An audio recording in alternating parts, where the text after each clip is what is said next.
80கள்ல D. ராஜேந்தருடைய கதைகள் பார்த்தீங்கன்னாக்கா, அவருடைய பாடல்கள் நெறைய இடத்துல வந்து பெரிய பெரிய செட்டு போடுவாரு. அதுக்கு அடுத்தது இப்போ ஒரு திரைப்படத்துக்கு ஏகப்பட்ட பெரிய பெரிய செட்டுகள் போடுறாங்க.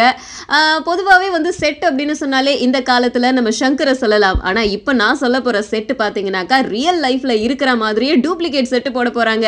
அது என்ன அப்படின்னு கேட்டா, ரிச்சி ஸ்ட்ரீட்.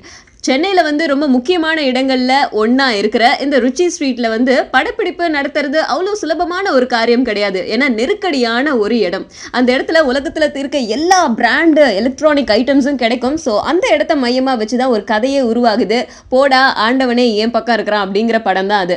அந்த படத்தை கே. கண்ணன் அப்படிங்கிறவர் இயக்குறாரு. அண்ட் படிச்சு முடிச்ச ஒரு பட்டதாரியா வந்து நம்ம ஜீவா ருச்சி ஸ்ட்ரீட்ல ஒரு கடை போடுறாரு. ஜீவா தான் இந்த திரைப்படத்துக்கு ஹீரோ.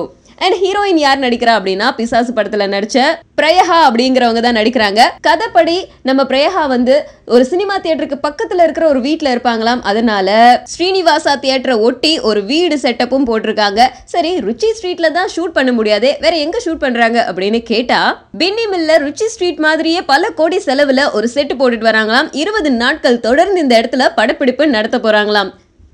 தமிழில் ஒரு எழுத்து குறைந்தது போன்ற பிரமை எனக்கெல்லாம். அவருக்கு நாம் செய்ய வேண்டிய கடமை, அவர் எழுதியதையெல்லாம் கொஞ்சத்தையாவது படிக்க வேண்டியது.